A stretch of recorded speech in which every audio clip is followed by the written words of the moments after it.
Hi మామ. కొత్తపల్లిలో ఒకప్పుడు care of Kancharapalem producer cum actor Praveena Paruchuri గారు ఆ సినిమా రిలీజ్ అయ్యాక చాలా రోజులు గ్యాప్ తీసుకొని ఇప్పుడు మళ్ళీ ఎంట్రీ ఇచ్చారు.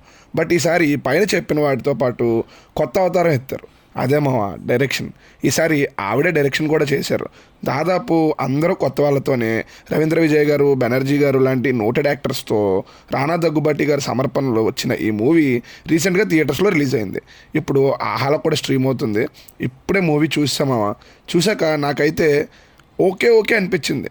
సీన్స్గా సినిమా బాగుంది, బట్ ఓవరాల్ సినిమాగా మాత్రం బోర్ కొట్టింది మామ. ముందుగా స్టోరీలోకి వెళ్తే కొత్తపల్లి అనే ఊరిలో అప్పన్న అనే వ్యక్తి వడ్డీకి డబ్బులు ఇచ్చి జనాల్ని పీడిస్తూ ఉంటాడు. అతని దగ్గరే ఉంటున్న రామకృష్ణ సావిత్రిని ప్రేమిస్తాడు. కానీ ఒకరోజు అప్పన్న చనిపోవటం, తర్వాత ఊరి పరిస్థితుల వల్ల అతను దేవుడిగా మారటం, ఆ తర్వాత ఏం జరిగింది, రామకృష్ణ లవ్ సక్సెస్ అయ్యిందా లేదా అనేది రిమైనింగ్ స్టోరీ. ముందుగా ప్లస్ పాయింట్స్లోకి వెళ్తే యాక్టర్స్ పర్ఫార్మెన్సెస్ చాలా రియలిస్టిక్గా ఉన్నాయి. మెయిన్గా రవీంద్ర విజయ్ గారు ఫస్ట్ హాఫ్ని ఆయన భుజాల మీద మోసారని చెప్పొచ్చు. నెక్స్ట్ హీరో ఇంట్రడ్యూసింగ్ అని వేశారు, బట్ ఒక్క షాట్లో కూడా కొత్త కుర్రాడు చేశాడని మనకు అనిపించదు. అంత బాగా చేశాడు అబ్బాయి. అందం క్యారెక్టర్ చేసిన అమ్మాయి కూడా చాలా బాగా యాక్ట్ చేసింది మావ. నెక్స్ట్ డైలాగ్స్, ప్రతి డైలాగ్ కూడా చాలా మీనింగ్ఫుల్గా ఉన్నాయి. సెకండ్ హాఫ్లో హీరోతో అందరూ దేవుడి గురించి చెప్పే డైలాగ్స్ అయితే చప్పట్లు కొట్టిస్తాయి మావ. కామెడీ కూడా రియలిస్టిక్గా నవ్విస్తుంది. నెక్స్ట్ డైరెక్టర్ ప్రవీణ గారు.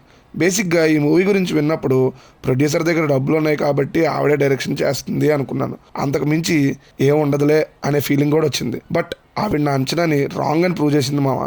ఆవిడ పర్ఫెక్ట్గా డీల్ చేశారు. ఎక్స్పీరియన్స్డ్ డైరెక్టర్లో డీల్ చేశారు మూవీని. నెక్స్ట్ మ్యూజిక్, మణి శర్మ గారు మ్యూజిక్ అన్నారు, బట్ ఆయన రేంజ్లో లేవు కానీ చూస్తున్నప్పుడు బాగానే అనిపించాయి. బట్ సినిమా అయిపోయాక ఏ ఒక్క పాట కూడా గుర్తులేదు మామ. కెమెరా వర్క్, సినిమా మూడుకు తగ్గట్టు పర్ఫెక్ట్గా ఉంది. టెక్నికల్గా కూడా మూవీ మంచిగానే అనిపించింది. ఇక మైనస్ల విషయానికి వస్తే సెకండ్ హాఫ్ అండ్ క్లైమాక్స్ మామ చాలా పెద్ద డ్రాబ్యాక్ సినిమాకి. ఫస్ట్ హాఫ్ క్రిస్పీగా మంచి నేటివ్ ఫీల్తో వెళ్ళిపోయిన మూవీ దైవం అనే పాయింట్ దగ్గర ఆపేసి సినిమాని సాగదీశారేమో అనే ఫీలింగ్ కలుగుతుంది. అండ్ హీరో హీరోయిన్ ట్రాక్ అస్సలు కనెక్ట్ అవ్వదు మనకి, కరెక్ట్గా వర్క్ అవ్వలేదు కూడా మూవీలో.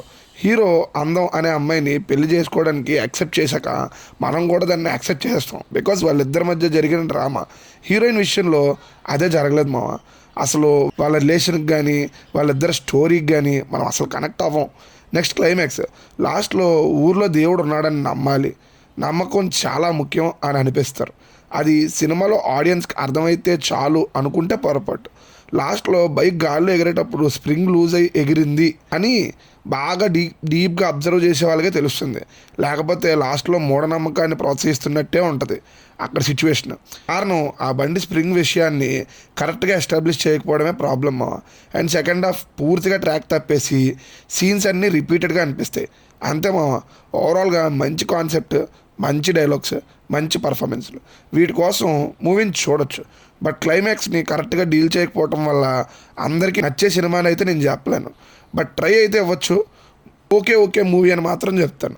ఇంకో మంచి రివ్యూతో మళ్ళీ కలుద్దాం మామ. బాయ్.